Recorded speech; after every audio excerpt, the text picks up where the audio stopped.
Y'all ready? I want to call this meeting to order. We got a great crowd tonight. I want to welcome everybody to July 6, 2021 meeting at 6 o'clock is official time. This time I'd like to call it, I need approval of agenda. So move. Second. Second, all in favor, aye? Aye. Ayes have it. Mr. Pilkey, would you do the honors tonight and open up the meeting? Let's pray. Father, we just thank you for this beautiful day. Lord, we just ask that your presence be in this room tonight. Lord, we ask for your guidance and your direction and your wisdom, Lord, to attend to these items on this agenda tonight. Lord, we ask these things in Jesus' name we pray. Amen. Amen. I pledge allegiance to the flag of the United States of America and to the republic for which it stands, one nation, under God, indivisible, with liberty and justice for all. Thank you, Mr. Pilkey.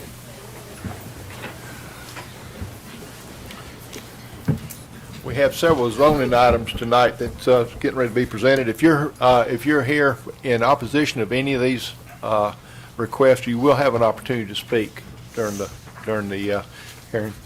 Mr. Petrowski, you want to present them? Chairman, our first request is from Benchmark Paving. They're requesting to allow above-ground fuel storage tanks at 2820 Gray Highway. This is a conditional use in the C2 district, and the Planning Commission has recommended approval of this request. All right. I think Dennis, are you talking on the? Go ahead. We have the above fuel tanks for our business, which is asphalt paving, Yes, ma'am. and we request approval of those. They're both diesel tanks. One is off-road and one is on-road. Right. And Tim, for the record, if it was being buried, we wouldn't even have to have this, would we? That's correct. That's correct. All right. Thank you very much. Anybody here tonight in opposition, opposed to this request? Commissioner Martin, I think that's your district. Motion to approve. All right. Second. Second. Any discussion? None. All in favor, aye? Aye. Any opposed? Ayes have it. Thank you, ma'am. Thank you.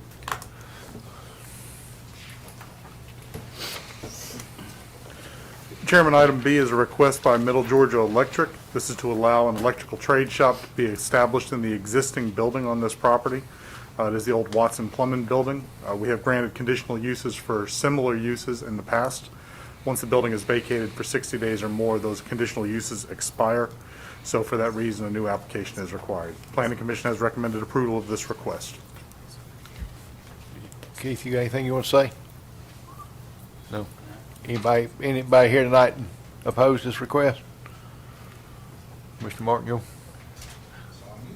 On you? Motion to approve. Second. Second. Any discussion? None. All in favor, aye? Aye. Opposed likewise? Item C is a request from Jim Goolsby. This is to rezone actually the acreage is incorrect on here. We've got it shown as 376 acres. This is on a parcel of land that's sandwiched between Cumslow 18 and Highway 49. This property, since it is not served by a public road, a variance is required. You've been provided a copy of a drawing that Mr. Goolsby supplied. This does show the different access points that are available to the property. I believe it shows 3 properties. Because this is a variance, there is not a recommendation from staff or the Planning Commission. All right. Thank you. Mr. Goolsby? You want to speak on your behalf of your request? Y'all got a copy of the plat. Yes, sir.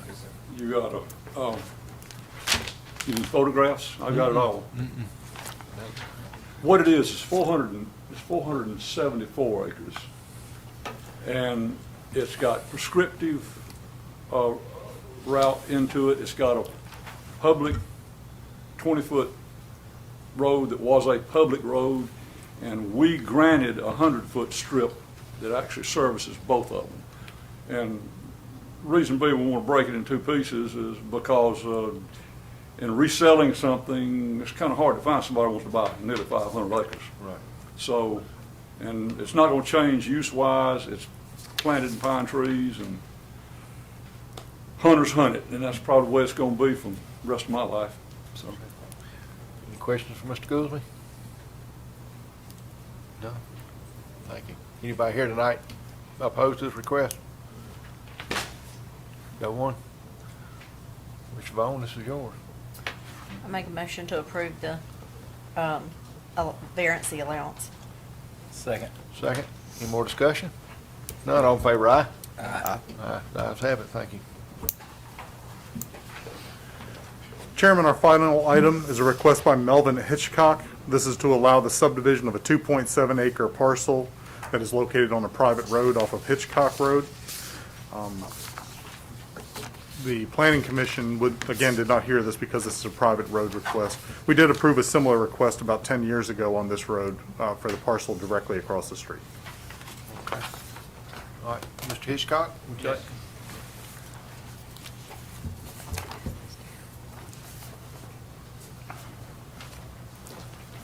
Yes, I want to ask the board, could they approve, I want to sell my niece 1.1 acre on that private road across from her grandmother because her grandmother have health issues. That way she can put a mobile home on it and she can be there to assist her grandmama. Sure. If the board approve it, I appreciate Any it. questions for Mr. Hitchcock? None? Anyone here tonight opposed to this request? Hitchcock Road and John? Right. Motion to approve. Second. Second. Any more discussion? None? All in Thank you. favor, aye? Aye. Ayes have it, thank you. Thank you, Tim. All right, we move on tonight to board appointments. Appoint Adam Lowe to the Tax Assessors Board for a 6-year term. Mr. Kitchen, that's your appointment. Yes, sir. Ms. Brody has some handouts for us.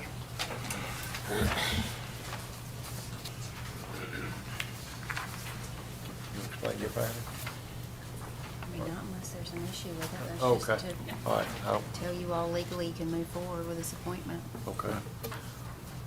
Yes, sir. Well, as y'all may know, we had a member of that board that could not fulfill the obligations and asked that he be allowed to step down, so we need to fill that position. We made a nomination, and so there was some clarification on whether the chief of police could serve in that role, and our legal opinions come back that is not an issue with him serving in that position. So I'd make a motion that we accept his offer to serve on the board and appoint Adam Lowe to the Tax Assessors Board for a 6-year term. We have a motion, we have a second? Second. Second. Any discussion? None, all in favor, aye? Aye. Any opposed? You aye or opposed? You know, that my only question again was, and I see he's not elected, right? But we understand that to be one of those offices. Again, I don't want us to try to find line for language purposes, and legally, if that is your opinion, then I'm okay. Okay. Well, and I've also sought an advisory opinion from ACCG based on my research, and they confirmed that they've read the statute and feel the same way about the subject matter, and that the appointment was legally permissible. Yeah, that's the biggest thing for me. If we're going to be, the stewards of the law, let's make sure that we're following it. So, if we're good, ACCG is good. Great, welcome All right. aboard. All right, thank you. Didn't mean to rush the Oh, no, it's the okay. other part. You got quiet on me. I'm looking like, I'm still processing because I just got it. Yeah. Attorney. oh, okay. Sorry. I got this young lady to my left giving us the Working eye. on your speed reading. Yeah. We're We're told on vacation 7:30 that tonight. I'm still on the beach. For the record tonight, I was told 7:30 tonight, so. Okay, sorry. As long as All we're right, legal to great. 7:30. All right, we move on to appointments. Appoint FPA board members. PFA. PFA, what'd I say? FPA? Well, I got close. 2 out of 3 ain't bad, Jerry. That's not FPA board members. Mr. Resnick, you want to elaborate a little bit on the, Yes, sir, Mr. Chairman. So you'll recall that during the legislative session earlier this year, the legislature approved House Bill 253, which created the Jones County Public Facilities Authority. That is in effect at this point, and the next step there would be to appoint the initial members of the board for the Public Facilities Authority. The law that was passed set out some guidance for you, and it said that the authority's board shall consist of 5 members appointed by the Board of Commissioners. The initial terms will have varied lengths, so that going forward, you'll have staggered terms, and then the county's finance director and county administrator serve as ex officio non-voting members. And then it also says that the authority's board will select its chair from among its members. So, and we've got the language from the bill there in your packet that goes into a little more detail. What page is that on, Jeff? 29. All right, just checking. Can you clarify the concurrent terms so we understand that after board member one's 3-year term, what term does that board member serve? So after the initial appointments, they're 3-year terms. Right, but they're going to stagger, like it doesn't illustrate. Did I see how the stagger is going to illustrate? So the way that you achieve the stagger is one board member's initial appointment is just for 1 year, 2 are for 2 years, and then the other 2 members are appointed to a full 3-year term to start. Right. And so, so in 2 years, you're going to have to come back and appoint 2 new ones there. And the bottom in 2022, correct? Yes, that's correct. Gotcha. And they'll all be on 3-year terms 3-year after that. terms after that. Yeah, Gotcha. full term is 3 years. I think I called each and every one of you to come up with some ideas for appointments. I've got T.J. Heath was willing to serve countywide, for the countywide. I've made contact with somebody, but did not get a return call on it. I would really like to see if Tracy McSwain would serve on it. She's in my district also. She works at Morris Bank. I guess the next question, is that going to keep her from, it don't keep her from being at the bank? It does not. There's not a, there would not be a conflict of interest unless there's going to be financing that runs through that bank. And then at that point, no different than Alan would when he served at the Development Authority, she would just abstain.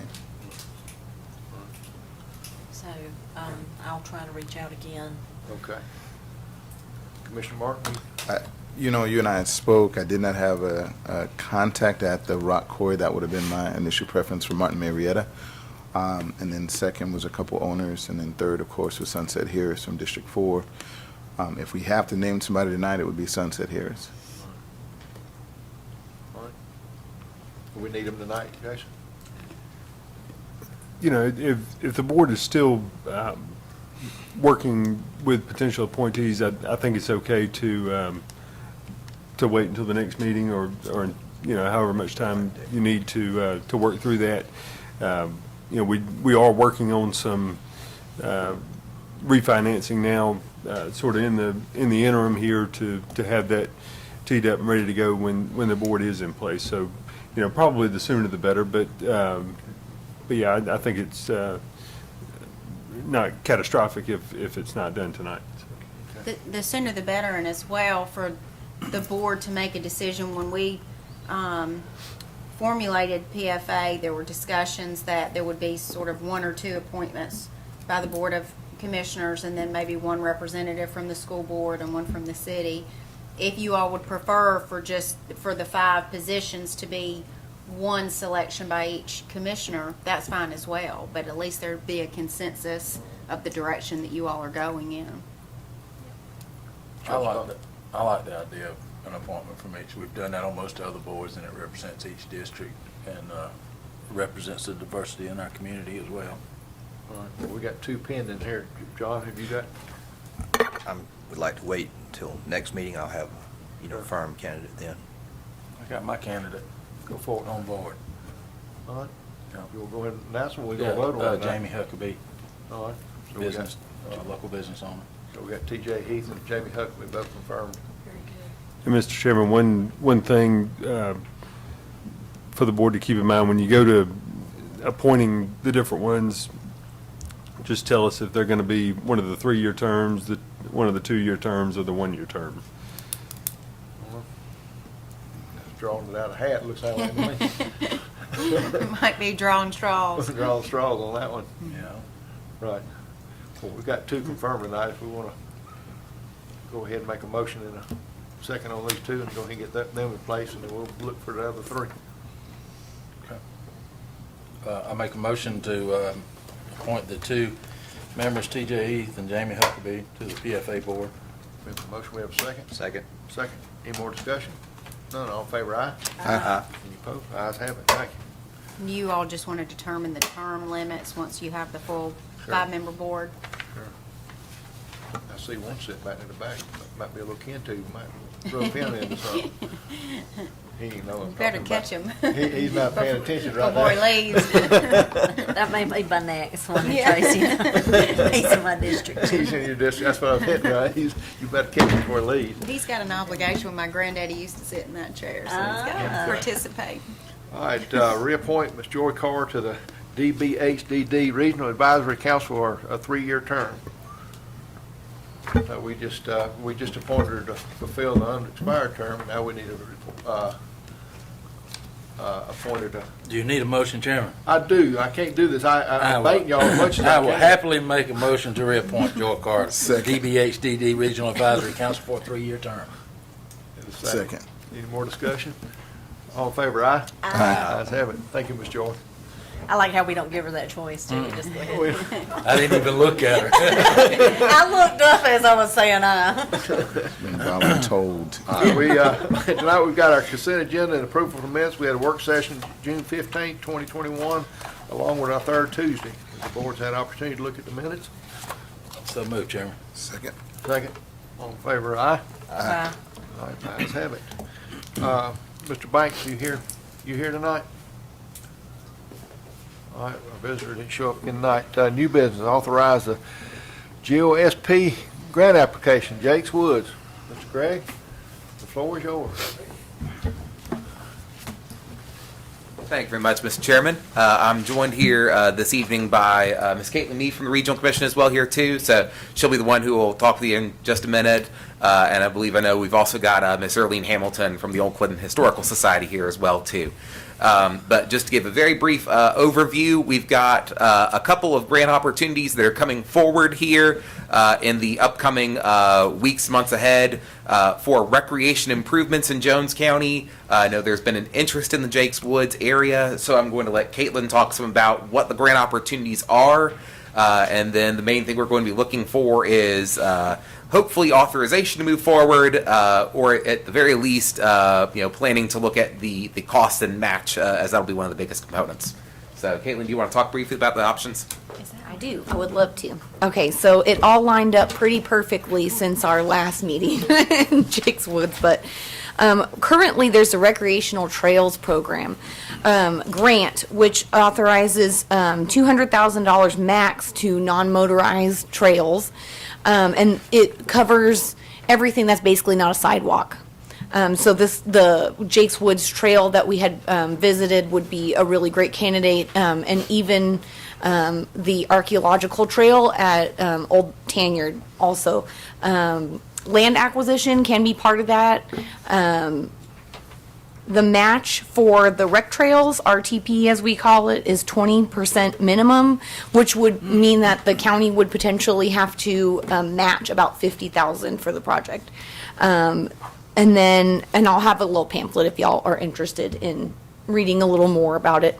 The Georgia Outdoor Stewardship Program grant is actually really beneficial for this project, especially because it's my understanding that this Jakes Woods project could be regionally significant for its recreational significance. It would draw economic development and also its historic significance. And that's kind of the criteria that they look for the outdoor stewardship program, that it would be regionally significant and even draw people from out of the area and maybe even outside of the state, which I believe that Jakes Woods could potentially do very easily.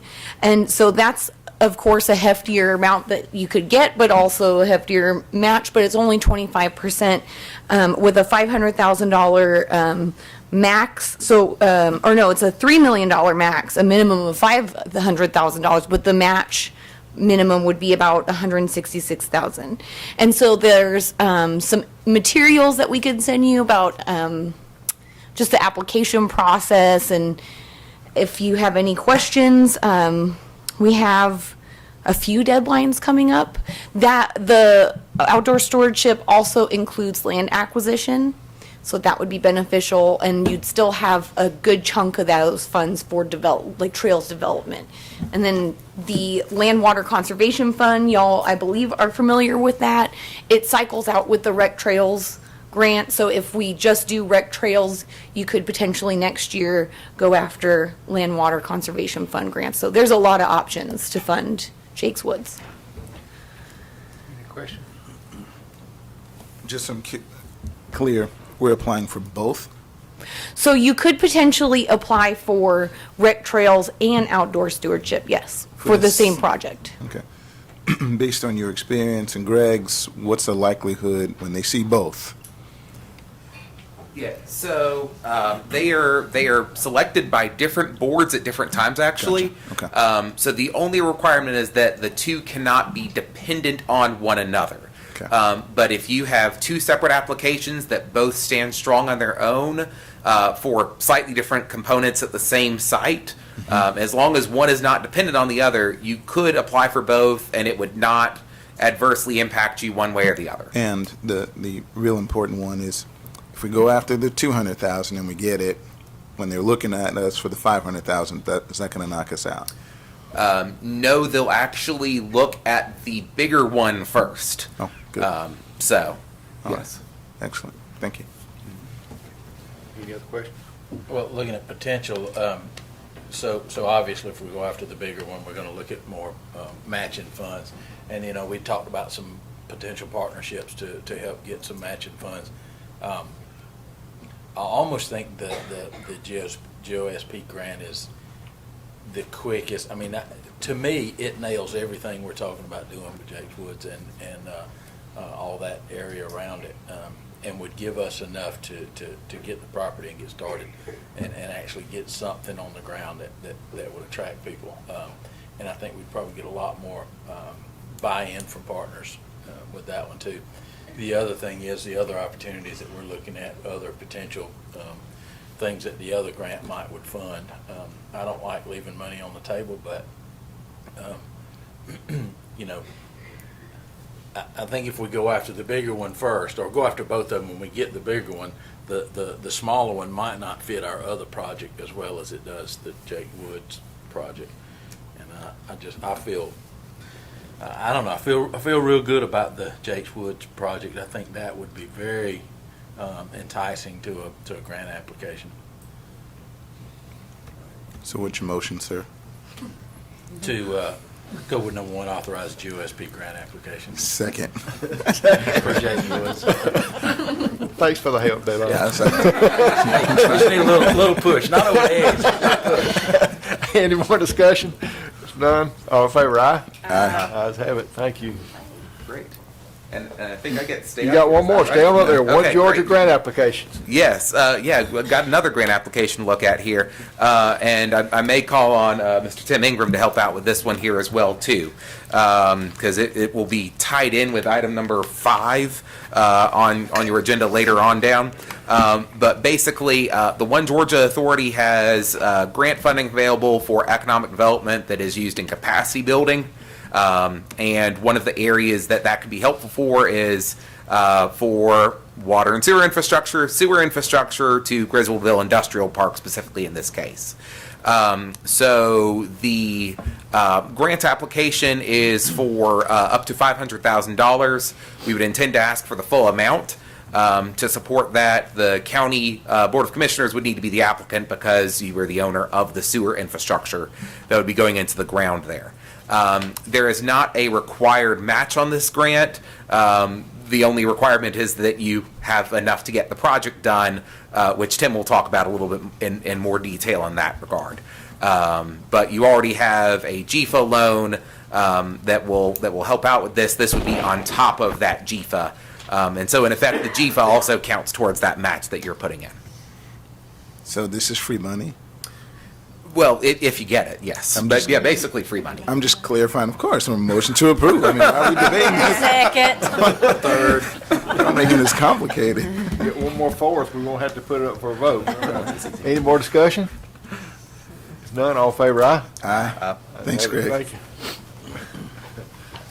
They need a little nudge tonight, aren't they? We didn't want Sam to get on the microphone again. You got your button ready, Sam? District Attorney FY22 budget request, Mr. Barksdale. Good evening. Good Show 'em your- evening. Should you show him your button before he gets going? Yeah, my look. No? It ain't as loud as, No. First, I want to tell you thank you for allowing me to meet with you tonight. I know that our packets have not gone out, our budget packets have not gone out yet, but we've got quite a busy fall, and I'm kind of concerned I won't be here to present this. So doing this tonight is a big help. There's 2 points that I want to discuss with the board tonight, but before I do that, I'd like to give you just a brief update of where we are. The court system opened up to where we could actually have jury trials and some semblance of normal with regards to trial work back in April. Since that time, the district attorney's office has tried roughly 20 felony cases, 5 murder cases across the circuit. All of those, with the exception of 1 case, ended up with guilty verdicts across the board. As to the murder cases, all 5 were guilty. So we've been quite busy, and we couldn't do it without our local partnership with law enforcement and people like you. So thank you for that, and I hope that I'm buttering you up as we get to the main point here. There's 2 points. One, I don't know if you're aware, some of you probably are, but I have 3 employees here in Jones County that fall under the category of a SPACER, state paid, county reimbursed. I've got a secretary, I've got an attorney, and I've got a VAP that runs through the SPACER program. VAP, Victim Witness Advocate.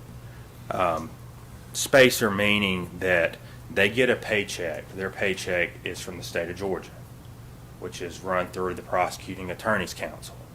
Their fringe benefits, or however you, health insurance and all of that, is run through the state of Georgia. For their retirement, they're getting credit towards a state retirement. But the taxpayers of Jones County end up reimbursing the state for that cost. This came about actually when I was hired back in 2013 or 14. The former ADA that was here was Strait County. And I'm not going into that tonight, but it ended up being a mess. Some of you in the room remember a little bit about that. The SPACER program allows counties to kind of have some insulation and separation should things get south. Plus, the liability is reduced with regards to health insurance and that kind of thing. God forbid one of my people have cancer or an open heart surgery procedure. The county's insurance is not taking the hit there. What has happened? Why am I talking about this? Because the Prosecuting Attorneys Council came out this year and said, look, we're having trouble with some of our counties. Jones County does not fall into this. But some of the counties were not reimbursing the state. So the Prosecuting Attorneys Council was holding the bag for a substantial amount of money. And so the solution was that every year we were going to enter into an agreement, which is essentially a contract that says, hey, here are the parameters, here's the money amount. If you don't pay it, then we're canceling it, and the employees go away, essentially. What they have recommended to us is to ask the board, if you'll just pass this around, it's a resolution that basically allows me to sign the document, the agreement, the understanding. And I have 1 copy of that, should you want to look at it. Essentially, we're not changing anything at all. It's just the Prosecuting Attorneys Council trying to protect themselves a little bit. Hadn't been a problem, but I'm essentially asking that this board pass a resolution to allow me to sign that contract. In the alternative, we could mark out my name if you still wanted to participate in it and have the board sign the agreement. Something to think about. Any questions on that? I know I just hit you with something that you may need to think about, and I'm happy to answer questions at the next meeting if you need to. Any questions at this time? So this resolution don't need a vote tonight? This one can be at the next one? It can be. That's completely up to you. And I'd be happy to have, I don't know if he would be available, but Pete Scandalakis is our director with the Prosecuting Attorneys Council, and I'm not above asking him to come in and explain this in further detail. This is something that would make our lives easier.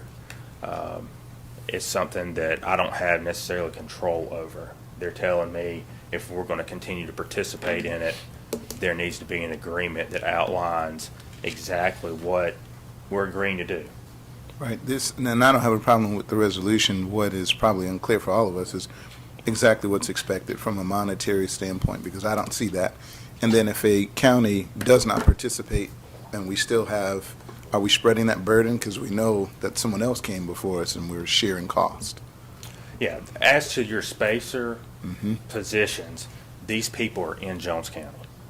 So the 3 positions I'm talking about, they're here pretty much every day, with the exception of if I have something that's just out of control, I may say, hey, run over to Jasper County and help. But that's a two-way street. Sometimes we have somebody from Jasper run in.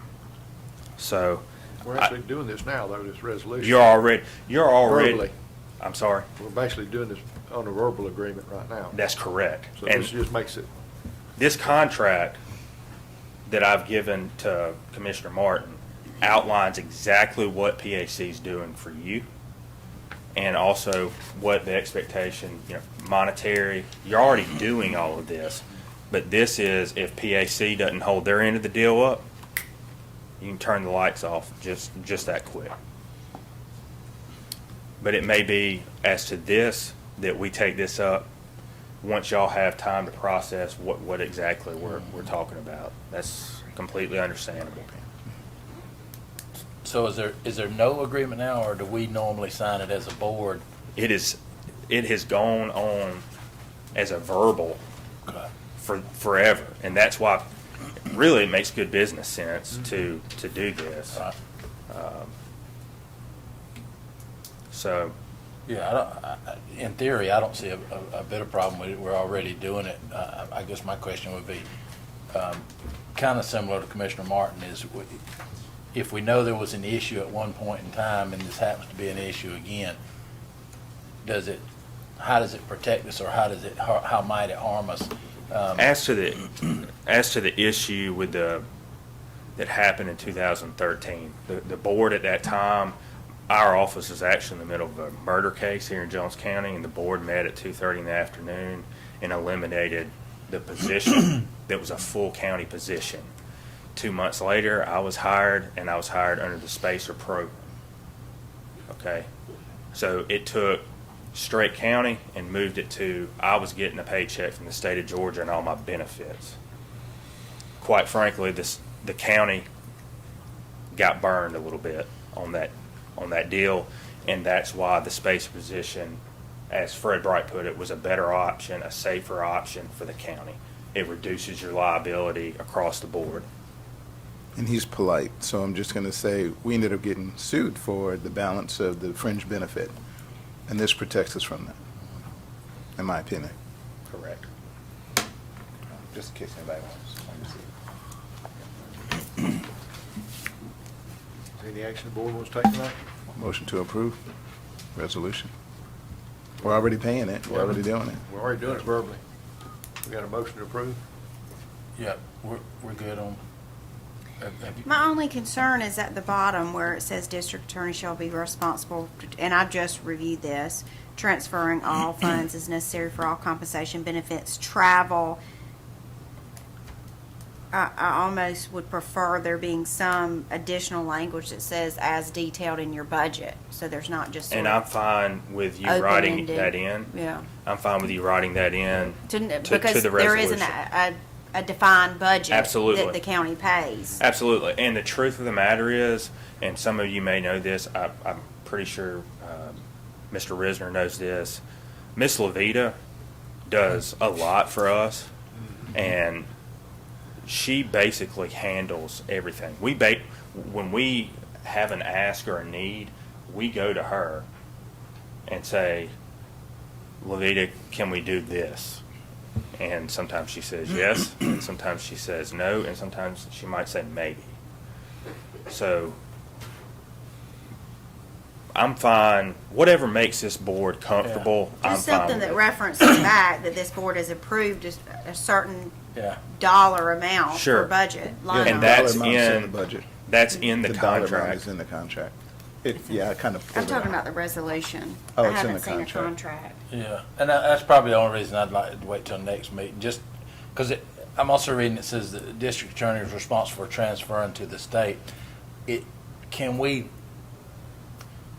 Can the district attorney transfer funds that belong to the county to the state? Or does it have to legitimately be Levita transferring? Because, Levita. right, Levita's been doing it. I assume Levita's been doing it. Let me put it this way. Jones County has been doing it. And has been doing it since 2013. and I think it's just revamping the words. I mean, Yeah, and it's the that, theory it's of the what. last sentence that causes not- me a little bit of. You're not hurting my feelings. This is a form that was provided to us by the Yeah. Prosecuting Attorney's Council, so shred it to pieces. I don't want anything to change. I want you guys to, I want to keep rocking the way we've been rocking. I think in theory it's- Have you it's a drafted this? Can you heck, yeah, email it but- to me in Word? What I can do is have Kristen type it in Word. It was sent as a PDF, so we Okay. can, but I don't mind doing that. Well, there's some format that she's used those to alter it because Jones County, I mean. That's true. So she may have that. Yeah, so just have her So- email it to me, let me revamp that last Absolutely. sentence, and I'll send it back to you to review and then bring it back before the board. You won't have to be here. Sounds great. We'll Thank do that, and we'll do that soon. We'll do it tomorrow. So, friendly amendment to approve as amended by. Why don't I just bring it back before you next Okay. meeting, and district attorney doesn't need to be here, I can just present it Sounds great, man. Uh, to postpone to the next meeting. Sure. I'll happily rescind my previous motion To the next meeting. to the next meeting. Absolutely, that's fine. We're gonna need, for the second piece of this, I need, Let me get through this one. We got a motion. Second. Second, all in favor, aye? Aye. I said, okay, now you're ready. thank you. For the second piece and the final piece, I need Commissioner Kitchens to hide that no button for me. Here's where we are. The Jones County District Attorney's Office has two attorneys. One is our senior ADA, Dawn Baskin. She's a fully state-paid attorney. As Ms. Brody probably knows, the DA's offices across the state are given state-paid attorneys based on the number of judges you have, plus 2. The Okmulgee Judicial Circuit has 8 counties. I have 7 state-paid attorneys, and ADA Baskin is one of the 7. Jones County, Baldwin County, and Greene County provide us an additional prosecutor. Here in Jones County, that is Miss Faith Worley. She's been with our office for almost 2 years now. Before that, she interned with our office. Currently, she makes $51,500. And the county, and I'm very gracious and thankful you guys provide her a $5,000 supplement. What I'm asking for is a $4,000 raise. And I want to look each one of you in the eye and tell you that I understand that is a substantial ask. I'm a taxpayer here. I would not be asking you this if I did not believe there was merit to it. Why am I asking? Well, the first piece is she's a competent young attorney who's handled several appeals, trials. Most recently, she was the lead prosecutor on a shooting that took place here in Jones County. And our judge, Judge Burleson, just completely, she did exactly what we wanted and basically gave the guy a life sentence. I mean, it was something crazy like 40 to serve 30 years in prison, which is the tone that we want, being so close to Macon and some other areas that have significant crime. There's been a lot of conversation about COVID and the backlog of cases. But what I want to tell you is this: I did my research, and with the help of the clerk's office, law enforcement, and quite frankly, a pretty decent office across the hall, and that's not anything I did, it's what they've done. We do not here in Jones County have a backlog of cases, criminal cases. We don't. I've looked at the numbers, we don't. And that's because they were working through COVID and doing things once the court system opened up. But what we do have is a backlog of serious cases here in the county. And what I mean is we have 3 pending murder cases, we have several child molestation cases. But I want to go back to the fact that I've got 7 state-paid ADAs. And so Dawn Baskin, 2 weeks ago, went to Putnam County at my request and tried an aggravated child molestation. At my request, she's going to be teaming up with me and other team members within my office to go to Cairo in August. We're going to be trying a death penalty case that's probably going to last 6 weeks. This puts a lot of stress on all the offices, all the counties that make up this circuit. But it makes who the second attorney is across the hall even more important as we continue to work together to get out from underneath some of the things that we are facing.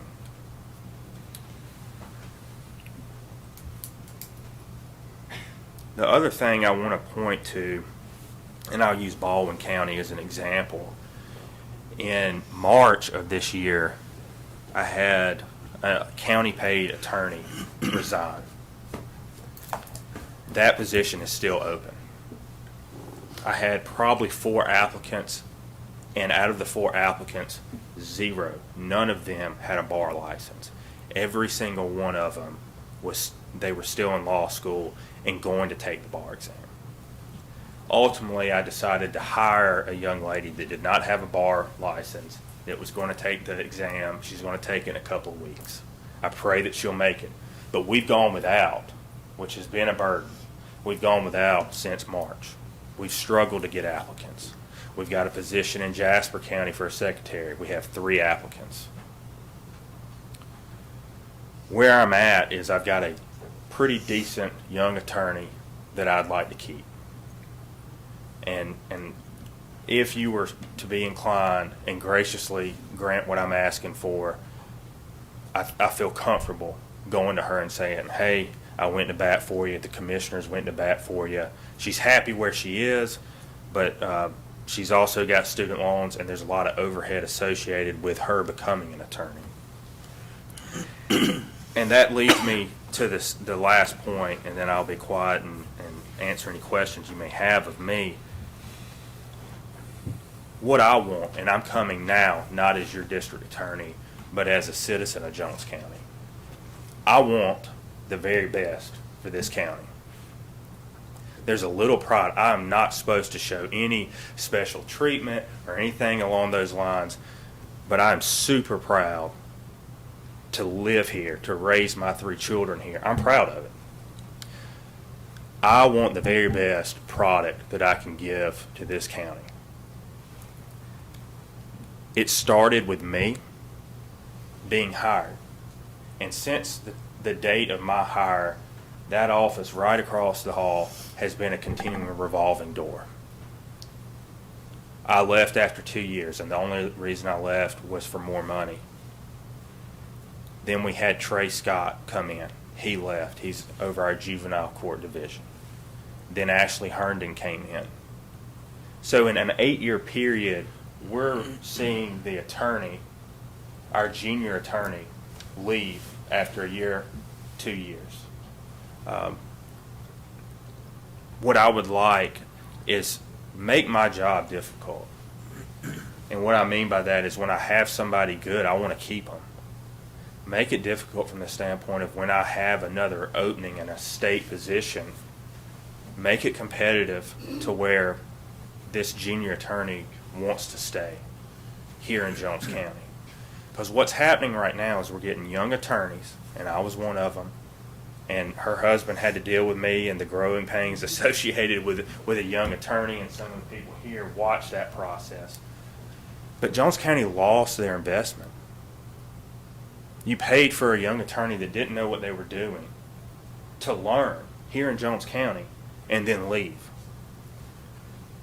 If you were to grant this request, I promise you, next year, I promise you, I'm not going to ask for 1 cent next year. I don't care what happens, I'm not asking for 1 cent of an increase to my budget next year. But I think that this would help me and help the citizens of Jones County and do exactly what each one of you want from your district attorney's office, which is to produce great results and create a safe environment for this community. So I really appreciate your time and would be happy to answer any questions that you have. Any questions from the board? I was just about salary study. Did we look at? That's what I was getting ready to ask. That's what I asked, yeah. Yeah. So they weren't included in it? And they haven't had a raise as long as Jason's been here, to his knowledge. And because when he mentioned salaries, I was going, all right, I know. I was getting ready to ask her to do a I salary had study. to push the no button away a little bit. We had to break you in right first time. Yeah, You're no, understand. listen, I'm here. Everybody gets it. I want y'all to be, seriously, I want y'all to be fair but rough on me. I'm here to answer these questions. I know y'all got a tough job, and there's people that are come behind me asking for money too. It's a tough job, and I appreciate what y'all do for the county. Mr. Will, the board.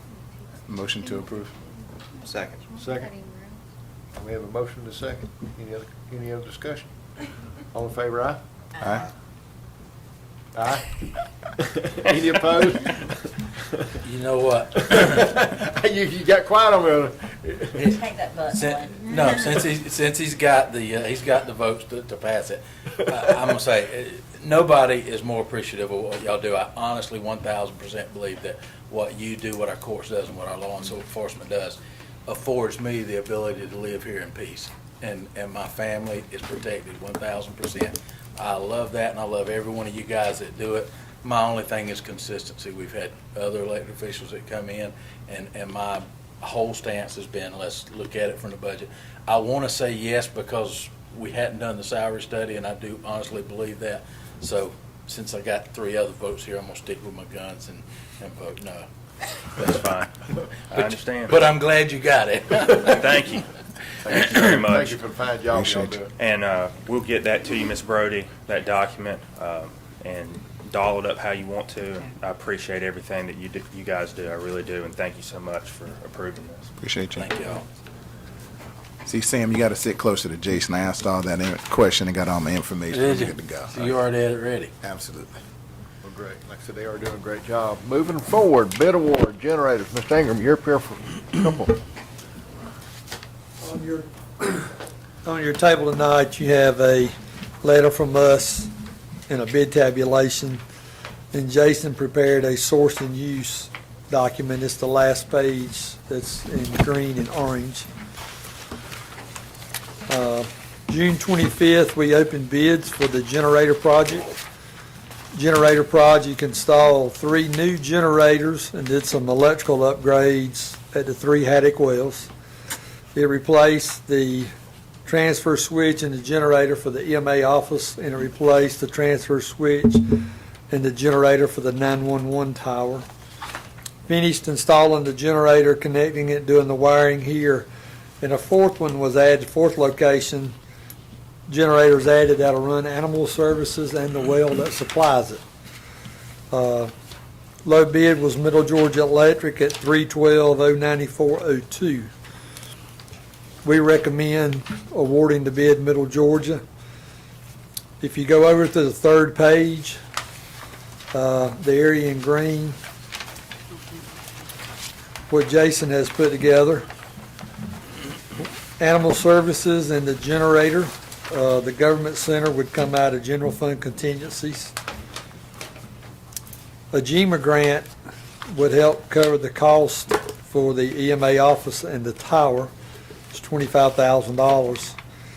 Then EMA Splash would provide $40,100, and then $105,915 would come out of new water construction account to provide the 6 new generators and installation of the 7th one. Any questions?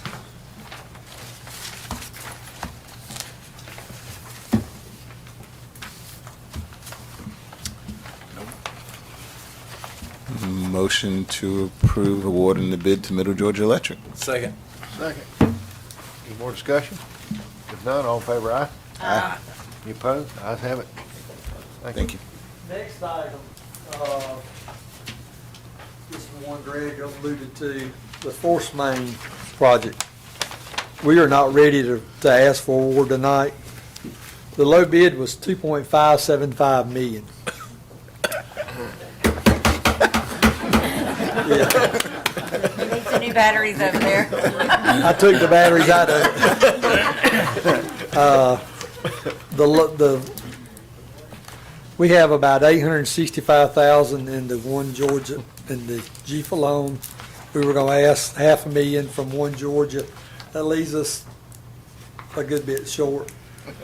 And looking at the project, the pump station, due to its location, due to power costs, the pump station was $850,000 by itself. And then looking at pricing increase, the PVC pipe for the force main was $260,000. Just the material cost has gone up in the last year. So we want to sit down and talk to the contractor. He thinks he has some ideas. Just going through, if you leave out the pump station, make a few design changes that we found, we're about 1.6 million, 1.65. We want to talk to the contractor and see where he was at before we come back to the next meeting and see what we can do. It may be worthwhile to wait to the end of the year and rebid it. That may be the recommendation. We may be able to go ahead and get the force main installed now. And there was one other component. A previous board had voted to run a 12-inch water line from Grizzleville over to the Joycliff tank. The line was never carried under the railroad like it was supposed to. That's part of this project. That's $250,000 by itself. So between the pump station and the water work, that's about 1.1 million. So we were expecting 1.4. Those two items carried us 2.575. So Tim, I got two quick questions. shoot, Why didn't we go up under the railroad? Because I remember it just we just stopped. never happened. Just never happened. Did they get paid for it? No, county ran that line. The county ran from, we're about 200 feet shy of the railroad on Grizzleville Road over to Joycliff Tank. So is that a you question or a Jeffrey question? Did we stop? Or? It was a predecessor question. Oh. Okay. Thank you. All right. Thanks for answering that one. And then the next question. The permitting and stuff, we had all the stuff prepared, it just wouldn't submit it. Okay. If y'all find any more of those predecessor questions, issues, please let us know. The next question was, I remember years back, Larry had come up with a great idea of buying some material in advance to kind of offset price increases. Does that even make sense at this point, knowing logistic challenges, COVID issues, and shortages? If we'd have bought them a year ago, yeah. Yeah, we bought it May. I mean, we used class 200 PVC for the force main. Mm-hmm. In May of last year, it was $5 a foot. For this, and this was 32,000 feet, so it was quoted in quantity. It was $12.75 just to buy it. I mean, you're looking at $256,000 just on the pipe. That's no labor increases, that's no concrete increases, nothing else. It's just pipe, $250,000. So, And it's So got to this- stop. Somewhere, I just can't keep, the bubble's gonna bust if it keeps going. I mean, I see it on what I do every day. I hear what y'all are saying, but in my travels, I see construction happening all over the place. So It there is. is huge demand for these materials, and somebody's still placing an order. So guess what? As long as the orders keep coming, the price is not going to change. well, the problem, we've got a little project going over here at the bus yard. Mhm. We had 400 feet of 18-inch storm drain pipe. They sent 240 feet, that's what they had. You can't And get it. we ended up swapping material because the rest of it wasn't coming until the end of July. Well, we're supposed to be done first week of August.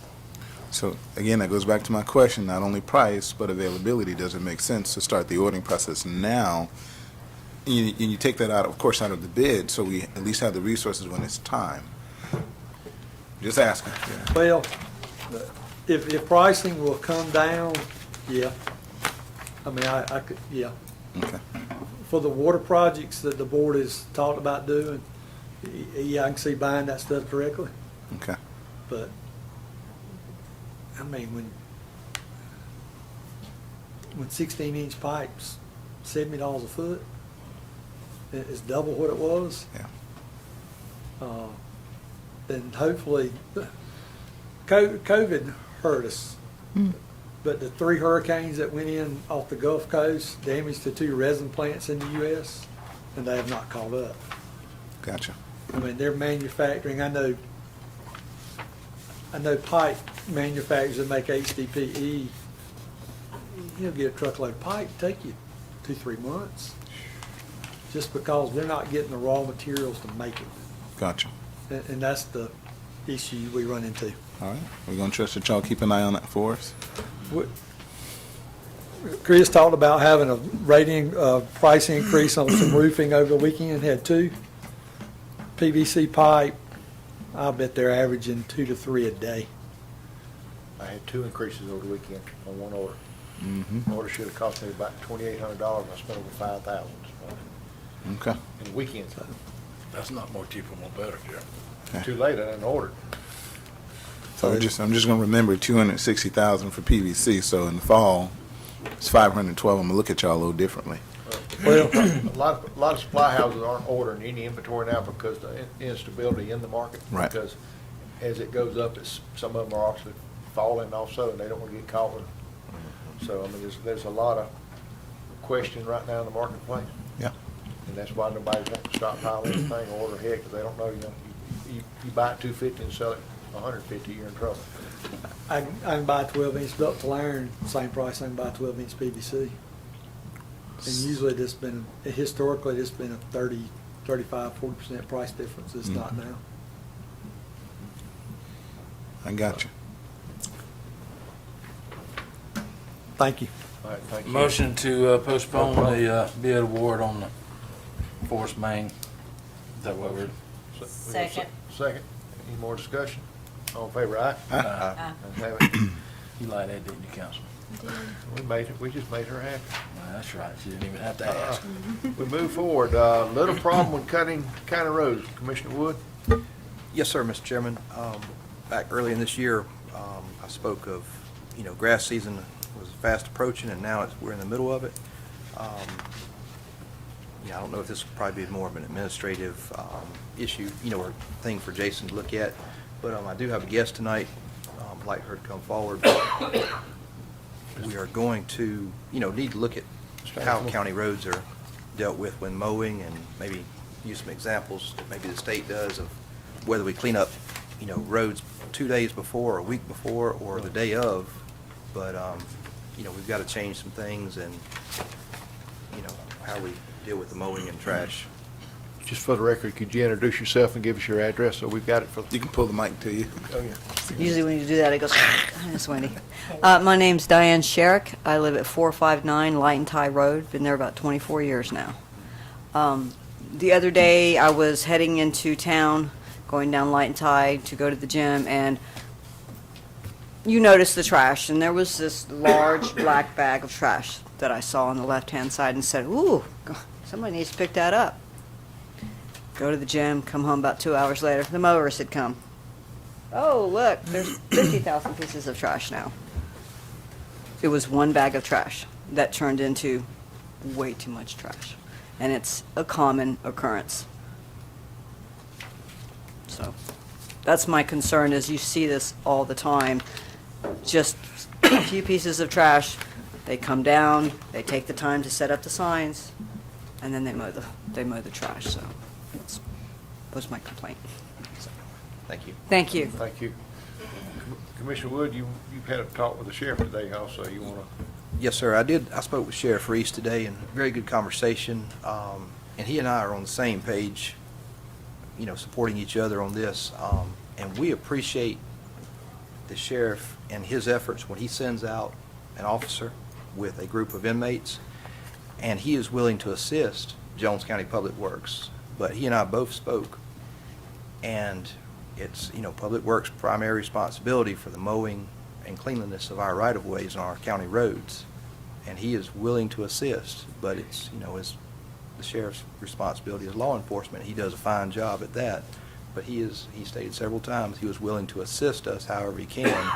But it's a Public Works thing of keeping our roads clean and presentable, whether they pick up one burger bag before they mow, or if they want to mow it and then pick up 50 pieces of that burger bag, that's their choice. And I have reached out to several commissioners in Putnam County just to see how they, and other counties around us, do things. They use possibly seasonal grass, you know, litter control crews. They go ahead of the mowers.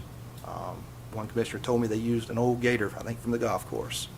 Send them out, they pick up the road, they get what they can. You can't get everything. That's just you know, how it goes.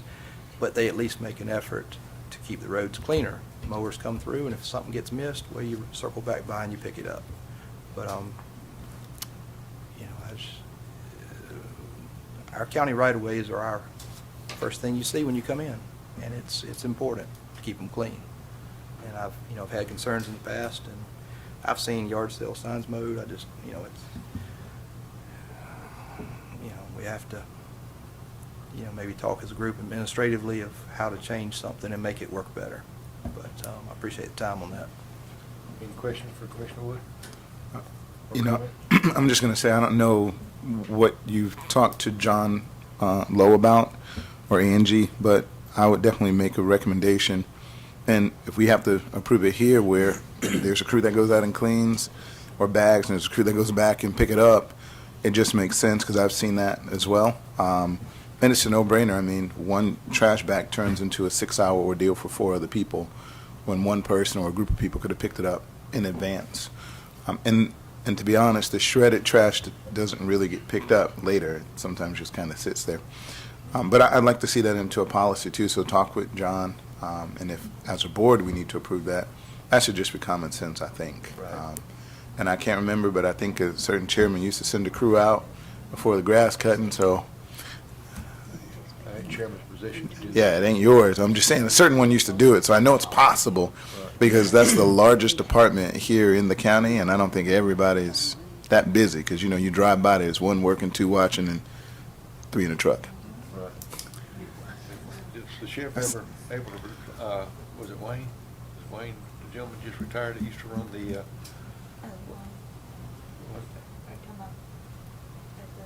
Do we know from John Lowe what his policy is internally as far as sending? He's out I late. know, but I didn't know if anybody had. I haven't reached out to him because he hasn't been at work, so I haven't wanted to bother him while he was on medical If it leave. was already sort of a policy that had just been overlooked or forgotten about. So John's out, is it, right, but who's next? Is it Angie, or is it who?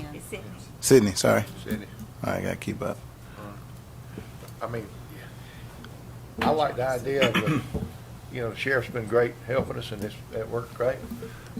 I'd love to see these judges start getting some community services too, and, you know, give them a mile and say, this is yours when it's clean, you know.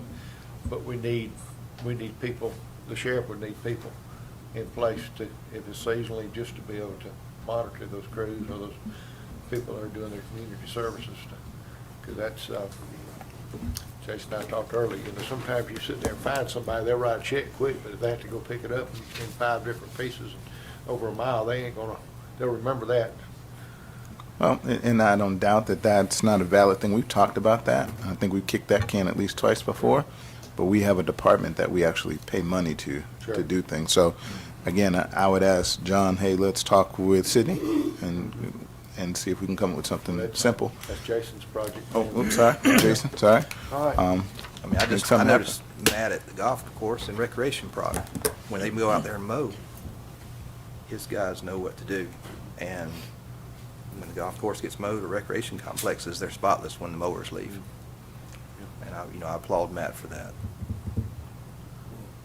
I'm gonna play devil's advocate a little bit, Chairman, just for a second. I was waiting on you to key in, because you've been making bid, used to do this. Would you, Yeah, would yeah, y'all do I that? ran a department for doing that for a while. I just I want this commission to know that there is a cost to it, because in bid, when we did that, we focused on grass cutting and cleaning and beautification during the summer months from April to what was supposed to be from April to August, but winds up being from March to December because our summers are stretched out a little more now. But if you focus everything and put some of your other work off and bring people off of other jobs to pick up trash while you're cutting, because it does take a lot more manpower. I did a study on it one time. We were spending like $600,000 a year on grass cutting, and we were spending $900,000 a year if we were putting an extra crew out there in front of the mowers to pick it up. I don't know if we can put a dollar amount on what our beauty is coming into the county. I mean, it's tough because that's a pet peeve of mine, but I agree 100% that if you see a bag of trash, you shouldn't run over it with a 15-foot mower, that's for sure. But there is a cost to it to walk in front of them and pick them up. I mean, when we do our community cleanups, it's a lot of man hours to pick up trash on the side of the road, and a lot more than it takes to run 17 miles an hour on a mower. So you can't walk that fast and pick up 3 people. But I just want to know. I mean, we need to do it, but there's a cost to it. So we need to be prepared to. If we're going to pull people from other jobs to do it, there's a cost to that. Or if we're going to, I don't know that all our guys are working wide open on grass cutting, or something. If there's other jobs that can be held off while we do the grass cutting during mowing season. But yeah, we do need to figure out how to get the trash up before we cut the grass, no doubt. And I would say the backup part of that is, as a standard policy, don't mow trash bags. That should be common sense, right? But we probably need to. That's all administrative. Yeah. I'm saying if we don't say it, it doesn't get done. It sounds administrative, but if we don't say it, it doesn't get done. So, are we saying pick up a trash bag or no? Anything else on litter tonight? I guess that means no. No, don't run over a trash bag. It's my thought. All right, let's go on to our number 7, cost to extend water to Hardy Drive. Mr. Pilkey? Good evening. A couple weeks ago, after the last meeting, I went out to Hardy Drive just to take a look and see how many residents live out there. We have 10 home sites on Hardy Drive, and so I had Tim do a cost estimate on running the water line down there. You can see before you, we have it here. This will include 1,365 feet of the 6-inch PVC water main, 2 fire hydrants, and this also includes the bore that will have to take place under Highway 18 West. That'd be line item 16 at a cost of $105.55. And a lot of that's the cost of materials as they went through the roof. Yes, that plays a big factor, just like we had just talked about a few minutes ago. It's a big factor in it. And with the number of home sites on that street currently, not sure the Now, I don't see it, financial feasibility of it. it's not feasible at this time, not with the Right. material prices as it is, Right. So, yeah, because if maxed out, if everybody paid the maximum bill, we're looking at, let's see, 50 a year. How many people on the street again? There's 10 home sites on it. 32.8 year payback. And they all already have a That's taking 100% of the revenue off that water. Yeah, that's if every customer, if all 10 were on it, paying the maximum amount every month. Right, yeah. About 33 year payback.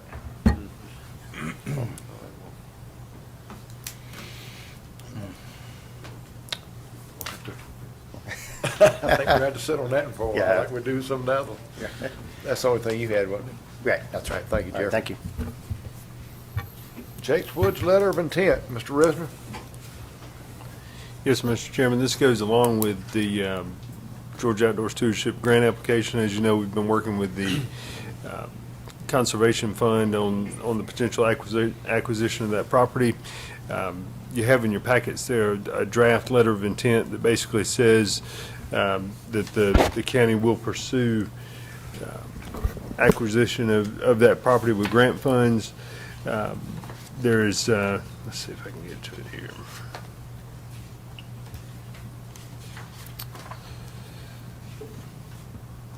One change from the letter that you have in your packet there. This says 18 months is the time period between the Conservation Fund's acquisition of the property and the county's. In talking with the Conservation Fund, they have worked with the property owner to secure a 6-month option, and they would look to acquire the property after that 6-month option runs out. And so we would look to acquire this within 12 months. And actually, I think I did put the version in with the 12 months. So the grant timeline, there's about 18 months between the time you apply for that Georgia Outdoor Stewardship Grant until you actually would receive money. And so that's the time period that we want to have reflected in this. So the Conservation Fund has the 6-month option, and then this specifies 12 months from the date that they would acquire the property. So that gets us to the same place. There are costs associated with using the Conservation Fund for this, and those are laid out there in the letter. And so at this point, we would just ask for the board's approval for the chairman to sign the letter of intent with the Conservation Fund to work towards the acquisition of Jake's Woods. Motion to approve letter of intent from the chairman for moving forward with Jake's Woods. Second. Second. Any more discussion? None, all in favor, aye? Aye. Ayes have it. Thank you. Ms. Wagner, you got number June 10th holiday? Is that right? Yes, the Juneteenth holiday just became a federal holiday, and I wanted to see if you wanted to add it to our holidays that we observe here at the county for next year. If you're asking me, the answer would be yes. I'm asking y'all. Yeah, it's a federal holiday, right? Yep. We recognize all of the federal holidays, don't we? Motion to approve. Second. Second. Any discussion? None, all in favor, aye? Aye. Ayes have it. Thank you. Mr. Kitchens, Sand Creek Trail speed breaker on old business. Oh, I forgot about that one. So, it appears we have 35 residents on that, or 36 residents on that road. We had 24 signatures. I spoke with the landowner that got the signatures and asked him, how did he come about? Did he just, and he said, I know almost everybody on the road, and I went down and everybody I knew I stopped, and he said out of 25, 26, he had 2 that said, they weren't in favor of them, they didn't like them, but they wouldn't, hold up progress. But he said some were rental properties and some people he didn't know, those he didn't go to. It looks like he needs 27 or 28 to get the 75%. I talked to him this afternoon, and he said he knew 4 or 5 more that he could go talk to. He felt sure he could get the 75%. So whatever the pleasure of the board, I can bring back 75% at the next meeting, or I just want to know what our next steps are. I know it's a controversial. I've had some in my district where they've been put up in the past and they've had a request to remove them. There are areas that I go through almost daily that I would love to find the person that, well, never mind. So, they're not favorable to everybody, but in this area, obviously, a lot of people want them in there. So it is a cut through from Graham Road to, motorcycles and bicycles and stuff like that zoom down the road. But so I just look and see what pleasure the board is. Do we need to come back with the 75%, get 4 more votes, or 4 more signatures, or We're ready to vote, or do we need to go to a public hearing, or what do we need to do for 35 residents? Mr. Board's thought. If the residents that live on the road agree to it, as a person that does buses every day, I've got one road that's 2 miles long, it's got 14 speed breakers, so, I mean, 3 or 4 speed breakers on one road is not a big ordeal.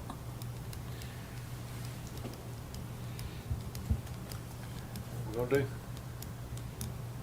do? Because I know it's a cut-through road. Motion? You need a motion? Yeah, it starts with that. Yeah, based on the information, you can't make it, can you? I can't make that. So, Chairman, based on the information I've got from the residents out there, I make a motion we install, work with Public Works to install speed breakers on Sand Creek Trail. We have a motion, we have a second? Second. Second. Any discussion? Commissioner Martin? Hey, you know, I'm all about being a good steward, so 75% is the number, but I understand it's your district, so. Any other one? I'll make a friendly amendment that with the provision that I bring back to 75% at the next board That meeting. makes me really happy to say that. That's why, because the Thank you. next one needs 75% too. Absolutely, sir. Thank you. Commissioner Bone, I need an amendment to your second. Amendment to the second. All right. She accepts Any this more friendly discussion? amendment. None, all in favor, aye? Aye. Ayes have it, thank you. We have on item number 7, there was really no resolution, Yeah, just did- a motion to postpone that indefinitely, and then when the board's ready, you all can place it back on an agenda. All right. Chairman, make a motion to postpone the water line to Hardy Drive indefinitely. We have a motion, we have a second. Second. Any discussion? All in favor, aye? Aye.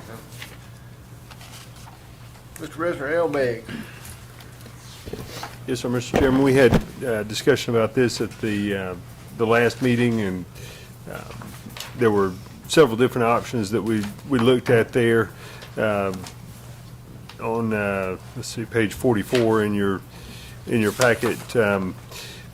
After that discussion, I added an option 4 there, which removes Overland Way, which was kind of the road in question there, and takes that money and dedicates it to patching. So that will get you 213 out of the roughly 315, I believe it was, that was the bid amount on the patching with the low bid. So a couple things that the board needs to act on tonight. I guess one is sort of decide on your approach, one of these options or any number of other things, and then awarding the bids. So, and you have the LMIG and the striping that were separate bids. I'll be happy to answer any questions on this. So 4 just gives us additional repair. Right, it removes Overland resurfacing and moves that money down to the patching.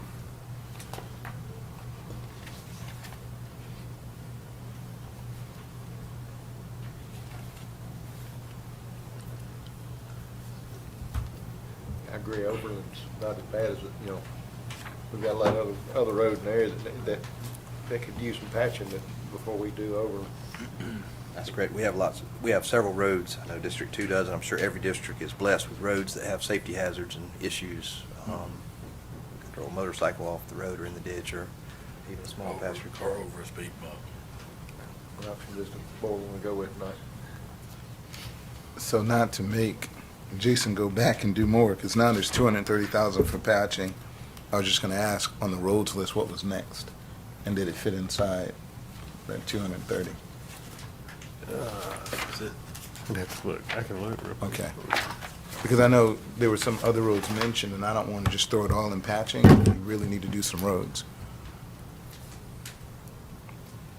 Because we had previously allocated 87,000 or 82,000 in one area for patching, 88 and 82, and now we're going to do 230,000 worth of patching. That just seems like a lot. And then we had a defined list in the bid document for those patching locations, and I can pull that up. Okay. As well. It's page 46. It was like what?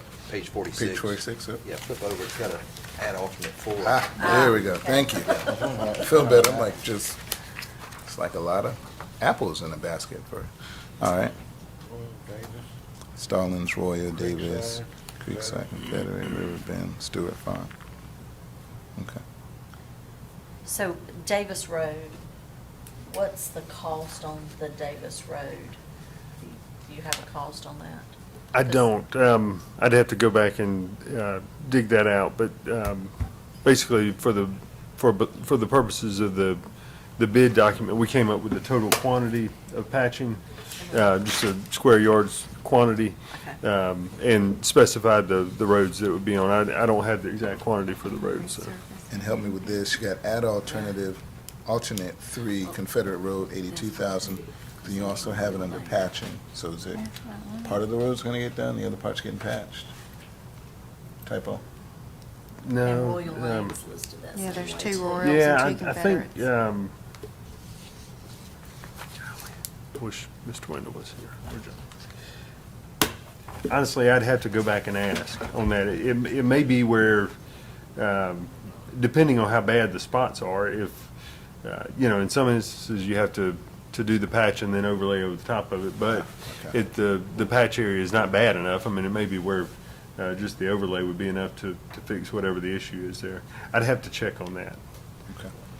Some of these roads have some significant base issues of where the road is actually just shifting off to the side and onto the shoulder. I mean, you can see the painted line move over 6 or 8 inches, and so that's an overlay is not going to fix that, in my opinion. So you're thinking that's probably the patch part up under that and then It's going fixing to it? be, the base is going to have to be repaired before it's overlaid. All right. And we, on this patching, we did specify an 8-inch patch with 4 inches of GAB and 2 inches of leveling and then 2 inches of top, I think. So it's it would be a good thick patch in these locations. We need to act on the cell mag, so we're running out of time on. Yes. Motion to approve option 4. Second. Second. Any more discussion? None, all in favor, aye? Aye. Thank you. All right, now, Mr. Chairman, I need y'all to actually approve the bids. And so it would be your low bidder on the resurfacing with C.W. Matthews Contracting. And so you would do the base amount plus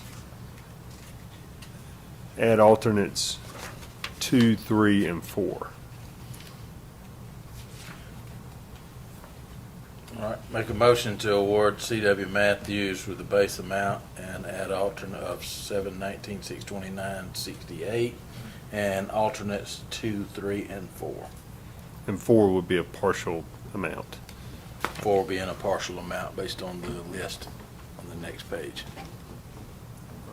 Second. Second. Discussion. Mr. Martin, you got a question? I was about to ask what happened with add alternate 1. That was Overland. That was, okay, gotcha. Thank you. Any more questions or discussion? None, all in favor, aye? Aye. Opposed? All ayes have it. And then the last thing I have there, Mr. Chairman, is the striping. We've received 3 bids there from Midstate Construction and Striping out of Perry, Midstate Striping out of Edenton, and Roadside Specialties. The, let's see. The low bid was Midstate? The low bid was, Midstate Construction and Striping. okay, 1, 2, 3. So that doesn't include the, so you would take out the add alternate 1 amount, and so it would be base amount 2 and 3. Base amount. And that was to be Midstate Construction. Still here. Looks like 20. They're under by like 250 plus. 50. Yeah, 250, 160, 200. Yeah. Still going to be about 180. Now, on behalf of John and Wendell, who are not here, I will say we have had some issues off and on with the mid-state striping, mid-state construction and striping, where we've had to get them to come back and redo work and that type of thing. I don't know if it's, you know, I'm not out there enough to know whether it's enough to justify not going with the low bid or not.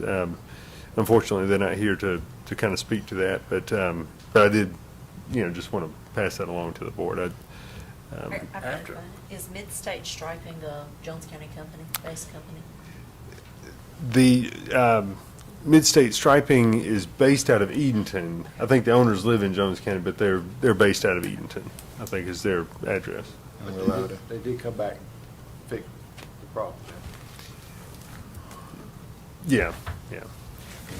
Question, is this the improved paint? I know there's been a discussion in years past about a reflective additive or texture. So this would just be the latex paint. There's, as I understand it, there's three different types, I guess, that you could look at. One is just the latex paint. It does have some reflective beads in it. The second is what they call high build, which is what you see on most DOT state routes. And the third is like the thermoplastic, yeah. A couple years ago, we went through and bid out the three options, and there was, you know, pretty substantial price increase from as you went up. And so we've traditionally, you know, kind of stayed with the latex paint. So that's what was specified here. Jason, do we do contract evaluations after we finish a project? We don't, no, we don't. I'll send you an evaluation form. Mm-hmm. We need to start. Yeah. I mean, it compiles a list of, you know, the last 10 jobs. If they did 8 of them crappy and we've had to go back and cost us money, I mean, there's a reason then at the end of the day to justify going with the second bidder. That's, yeah, If they've cost us money in the past. I agree. Sometimes you get what you pay for, and sometimes it's better to pay a little more. Mm-hmm. And with that being said, my preference would be Mid-State Striping Incorporated. Got a motion? That would be a motion. Do we have a second? Second. Yeah, my only fear there is if we hadn't documented anything. Well, you have local preference, 10%? No. Yep. Okay. And we don't have that in our ordinance, But it exists. And we're only off by $290, which is 0.49% maybe? All right. Any more discussion or questions? Add that to the ordinance, Jason. All in favor, aye? Aye. Any opposed? Ayes have it. Department heads. Mr. Graham, you want to start us off tonight? Yes, sir, I do. Be very brief. Thank y'all for the approval of the generators. Our communications is paramount. The something to the food of thought that we need to think about. Effective July the 1st, a new law went into effect. The Georgia Forestry Commission, effective July 1st, is no longer issuing permits for regular controlled burns. Now, this is the type that you and I may want to burn some leaves or some vegetation in the yard and stuff like that. You call or either get on the computer to get you a number. They are no longer in that business anymore. Now, as far as the big control burns, they will still be doing it, but it will be controlled by their selves, and they'll be charging for it and this and that. This is like 50 acres, 100 acres, stuff like that. There's several work sessions that are going to be available from now to October. Right now, we're in the ban, but to try to give us a good idea what we need to do as a county of what we need to do, whether we give out permits or whether we not permit it or whatever, but I'll be sitting in on plenty of the workshops, and I'll bring back a full report for you guys. I just wanted to let you know. I met with the head ranger here, and he's trying to wrap his head around it also. So I was asking him to come tonight, but he doesn't know the law effectively enough to sit with you guys and tell you about the law and what we need to do. The only policy or procedure that I know that's out there right now that's in effect comes out of Habersham County. So I've requested a copy of that, so we'll have something to look at. But the workshops are going to be very important. So like I said, I'll bring you back something that we can look at. Second of all, the sirens are ready, and they're putting them in. Your area got two, Juliet and Walnut Creek. Is that correct? Oh, we got one up at near Station 3. Right, that's Juliet.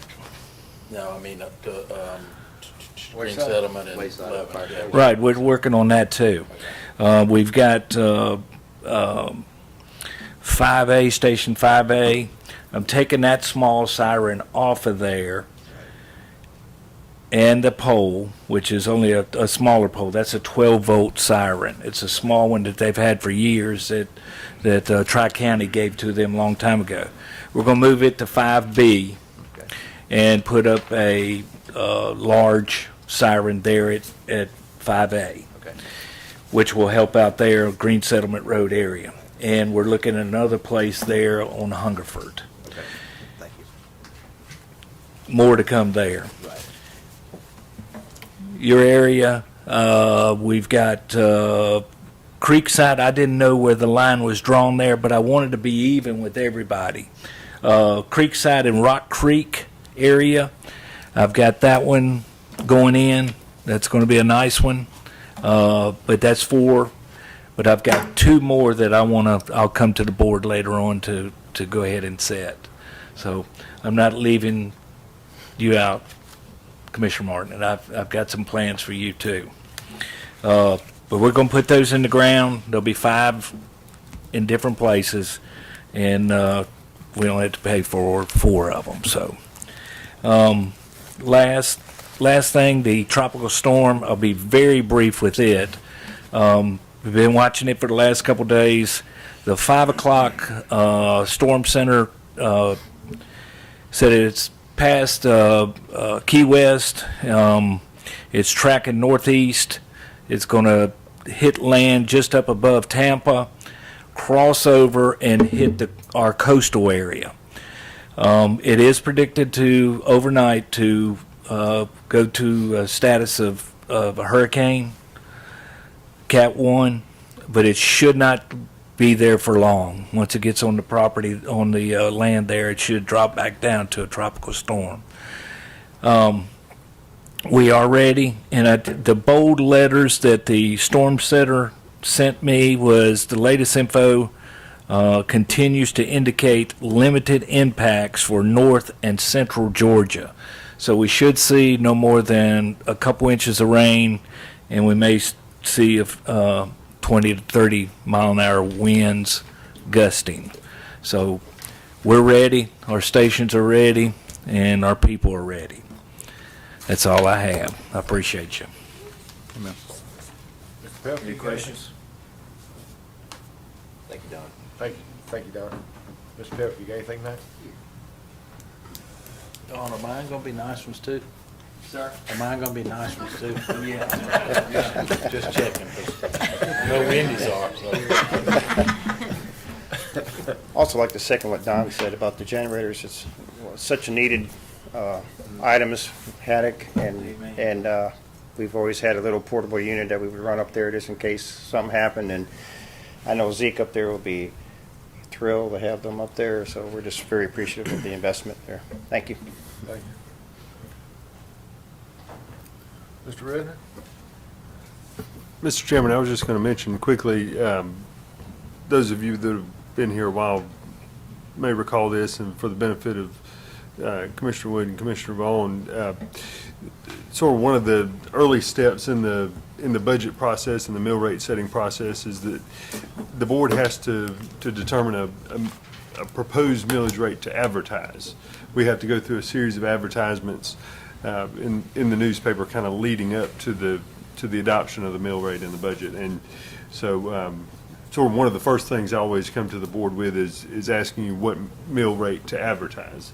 And so just wanted to give everyone a heads up that at the next meeting, I'll be asking you what proposed mill rate you want to advertise. The way state law on that works is you can come down from the advertised rate, but if you wanted to adopt a rate higher than that, you sort of have to restart the hearing process. And so, so at the meeting in a couple of weeks, I'll be asking the board to give us some direction on what rate to advertise. That's all I have for tonight. Rhoda, you have anything tonight? I don't. Wagner? Any citizens tonight like to come forward? Let's go ladies first, and I'll go to the back. Ms. Janier?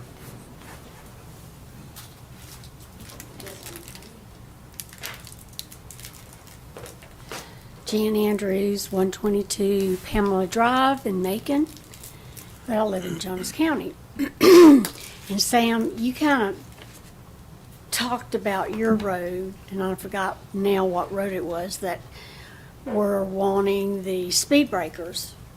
Well, I can tell you right now, where I live on Yukon Road, there is Yukon Road that comes off of 49, and there's Pamela Drive that comes off of 49, and they meet right there at the church, and then they continue on around the church property, and it is like Talladega.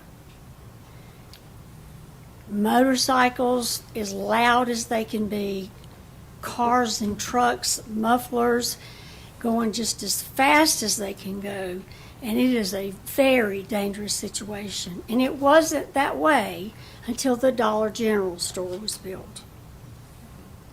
And so that's a shortcut for those people that live back in there to get to the Dollar General, and we need to do something. I do not like the short, sharp speed breakers, and I don't know how effective the rollover kind are. So I don't know what you were talking about, Sam, for your road. They do it? I mean, which ones were you, Oh, Sand Creek Trail. what kind of speed breaker are they going to put there? They didn't specify because they're not speed breaker professionals, but, you know, I was gonna leave that up to our Public Works Department to determine the Well, necessary device to calm the traffic. yeah, I don't want that type of speed breaker because it tears up your car, you know, front end alignments. Nobody wants that. At least I don't think they do. 4 or 5 of my neighbors have talked with me about that. We've put up speed breaker speed signs on in a couple of places. That hasn't helped one single bit. I know I talked with Sheriff Reese. He had a deputy stationed there for a little while at the church. Of course, you know, they see the police car there, the sheriff's deputy car there, they slow down. So something needs to be done, and I don't really know how it begins or who starts it. Get a petition signed requesting it, like Commissioner Kitchens. Okay, so and go then around bring it to the each board. neighbor? Just Get a petition signed and then bring it to the board. Okay, All right. I can email you. thank you. I appreciate that. All right. Okay, All right, thank you.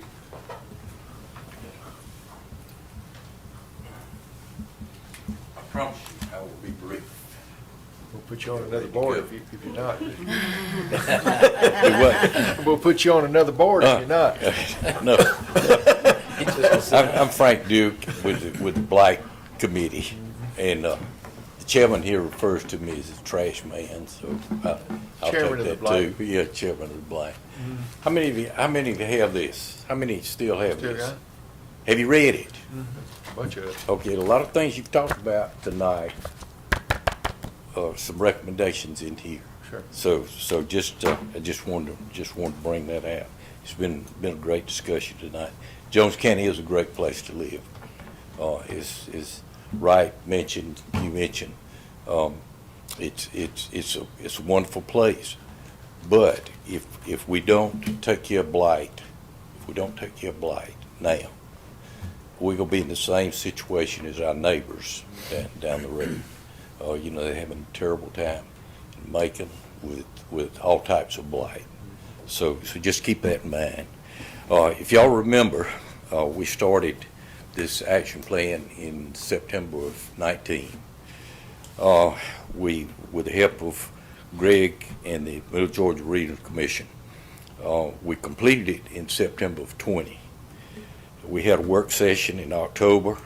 We had another work session in February. So we've gone 21 months, and we really hadn't made a whole lot of movement on adopting the things we need to do. Trash and litter continues to accumulate along the roadways and on private properties. Our existing P&Z and code enforcement rules continue to be ignored by the staff and by the general public, in part because of the reactive policies of this board. The violations, as noted in the Blight Action Plan, are negatively impacting the safety, the health, and the well-being of our citizens, as well as the values of our homes and our neighborhoods. And I want to strongly encourage you to give priority to stamping out blight, and we need to be serious about it. We've got the ball's in your hands as commissioners. We've done our work as y'all instructed us to do. So we're dependent on y'all not to kick this ball on down the road. Let's put some teeth into it and be serious about it. And the last thing I have a list of questions here that I'd like for y'all to answer, if you will, at your convenience. And if I may, if it's in order, I'd like to have these placed in the minutes of tonight's meeting. And if y'all would get back individually or whatever, get back with me on some of the questions that we're asking here. We'd love to have that input. Thank you so much. Thank you. Thank you. Not put you on the spot, how long? So I'll talk about the ordinances for a minute. Now, I have to be a little blunt and honest. My office and I have spent a lot of hours over the last 6 weeks or so looking at and comparing. We'll call you up in just a minute, Mr. Scoble. Just a second, we're going. Looking at and comparing ordinances that we have currently in place with some communities around the state. There are some changes that we can make and some ideas that I pulled that I thought would be good, but the problem is not going to be remedied by ordinance changes. I have to be honest. Looking at many other communities across the state, the problem is not with our ordinances. It's not that our ordinances are just failing us. There's not a lot of difference in the majority of our ordinances and the teeth, so to speak, that most other communities have. I have to disagree a little bit. I know that there's been a lot of hard work, but this board we've got an app that has been approved, that's coming on line, that directly impacts blight and how to report blight and things of that nature. This board's looked at traffic cameras and things of that nature. So those things are being, priced and implemented. One thing, when I've called other county attorneys in other communities and said, how are you? Because I wanted suggestions. I mean, everybody wants to address this problem. How is your county working on this and addressing this? What I tend to find is, and I had mentioned this one time one thing that came to mind was Monroe County. I think a big impact on blight is education. And what Monroe County is doing, which is a great idea, is they have given out every single one of their county vehicles, every single piece of equipment they have, has huge stickers on the back that say, you know, Bulldog Pride, because they're the Bulldogs, don't litter. It's on every single vehicle you see. They've also done a community challenge where there are yard signs that say, show Bulldog Pride, don't litter. I was leaving court one day and I went through the Dairy Queen, and on the Dairy Queen drive-through there was a big sticker that said, show Bulldog Pride, don't litter. And that immediately, especially after all of these conversations, caught my eye, and it's going to catch the eye of young people. And again, we've talked about teaching our young people, and they go home and teach their parents. It's sort of the same principle when we were preaching at them to vote and complete the census. We send our young people home to teach their parents, right? And so I think we could even be creative in tackling blight, because the ordinances are not just going to fix the problem. I've got some ideas on some ordinance changes that I think you all would like, but we can implement those tomorrow, and you're not going to see sort of the overnight change that I know you all want to see. It's not just going to snap our fingers and because we have a new language in our ordinance correct the problem. But I think some of the ideas that I've gotten from these other communities, I know we'll need another work session, but if we could start implementing some of those ideas as far as education, and just keeping it in the minds of the citizens, like all the yard signs and the businesses, you know, show Greyhound Pride, don't litter, and the signs on the back of our county vehicles and things of that nature, to where it's reminding people to be prideful of our community and the appearance, really, I think is a great idea. They also were, one community I spoke with along the same concept of the sticker approach was giving out at school orientation, back to school, stickers for kids in elementary and middle school that pretty much said the same thing. You know, don't litter, or be a good citizen, don't litter, something like that. We all know how much kids love stickers. What do they do with it? They put it on their lunchbox or their book bag or something, and it's constantly a reminder regarding what litter does to your community. So I think there's some other creative things that we could do also to implement some of these great ideas that the Blight Committee has brought back to the board. And I know right now is not the time for it, and we can have a work session on it. But and there are changes that we can make to the ordinances, but that's not going to be, after comparing our ordinances to a lot of other counties, really what addresses the problem that we have at hand.